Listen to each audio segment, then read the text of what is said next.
Partiamo subito. Dalla sinistra in ingresso il primo assetto in volo è la Guardia di Finanza con un A109 Nexus costruito dalla società Leonardo. Eccolo, bimotore leggero multiruolo che il corpo, congiuntamente ad altre forze di polizia ed amministrative dello Stato, ha scelto per la costituzione di una linea di volo dei reparti regionali. Nell'ambito della flotta ad ala rotante del corpo, tale elicottero rappresenta il sostituto delle linee NH500 ed A109, con cui è stata estesa a tutte le sezioni aeree della Guardia di Finanza la capacità di intervento H24 anche in condizioni meteorologiche marginali. Occhio, andiamo in simulazione. L'elicottero A109 Volpe 310 effettua un inseguimento di una motovedetta classe 2000 della sezione operativa navale di Caorle, imbarcazione costiera preposta alla vigilanza del litorale veneto. Vedete infatti il velivolo in coda alla motovedetta, questa motovedetta progettata, ingegnerizzata e realizzata dal cantiere navale Baglietto e Intermarine di Sarzana, costruita in modo da essere condotta anche da un equipaggio ridotto senza pregiudicare la sicurezza del personale di bordo del mezzo. Costruita con uno scafo a vidi tipo planante capace di raggiungere i 45 nodi, con in coda in questo momento il 109 Nexus. Le attività aeree di competenza connesse ai servizi di istituto sul mare e sul territorio potranno così, grazie a questo velivolo, essere garantite, sono garantite in modo efficace, incisivo ed economico in virtù delle aumentate capacità di impiego della piattaforma in missioni di pattugliamento, ricerca, esplorazione e riconoscimento. Un bel passaggio sul centro della display line, opportunità per scattare delle ottime foto, sfruttando anche i riflessi del sole che risaltano la livrea di questo 109 targato Guardia di Finanza.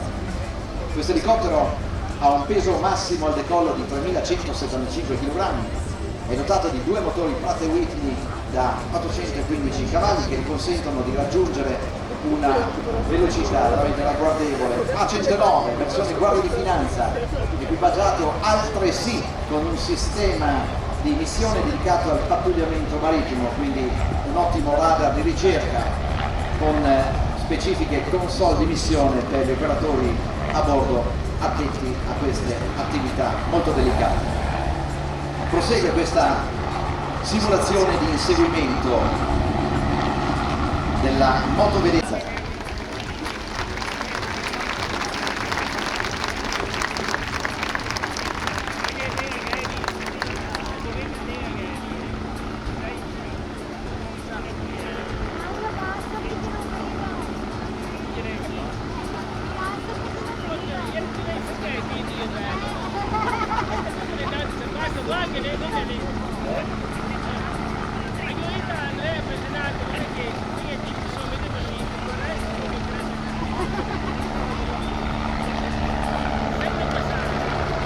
Passato centrale dell'elicottero della Guardia di Finanza della sezione operativa navale di Caorle, invece in imbarcazione a seguito.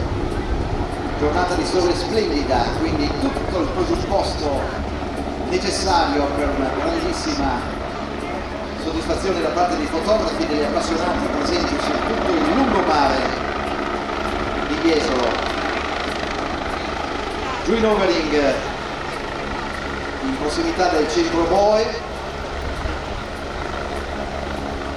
ottima puntata di zoom per una fotoricordo molto bella, esaltata anche dal vaporizzare dell'acqua messa in vortice dal rotore del 109 Leonardo, questo bimotore leggero multiruolo conosciuto in tutto il mondo. Si posiziona al centro.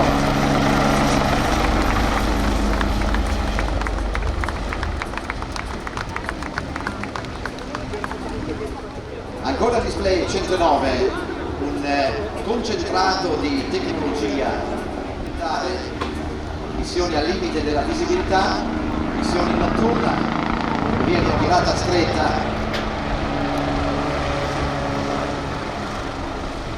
sulla parte inferiore del velivolo un sacco di sensori collegati con le console all'interno dell'abitacolo, dove gli specialisti a bordo gestiscono al meglio il software di controllo, permettono a questa macchina di lavorare in condizioni impensabili fino a qualche tempo fa.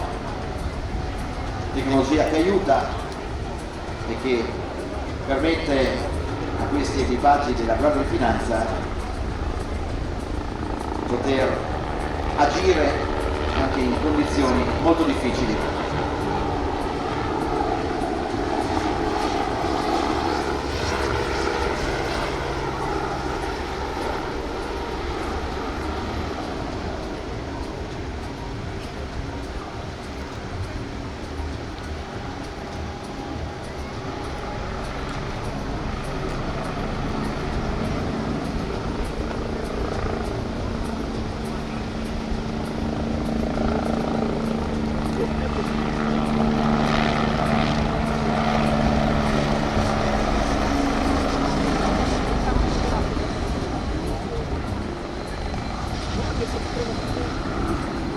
Dotato dei galleggianti di emergenza in grado di essere azionati in caso di sparaggio forzato.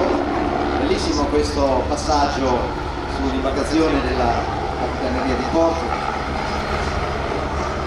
Si ferma il Novering sulla sinistra del centro display con la gioia dei fotografi e degli appassionati che invitiamo a postare i loro scatti già subito, già di questa sera, sui vari social, taggando le immagini con il riferimento a questo airshow che ha sede in Jesolo, rappresenta un po' l'eccellenza delle manifestazioni aeree di quest'anno nel panorama nazionale.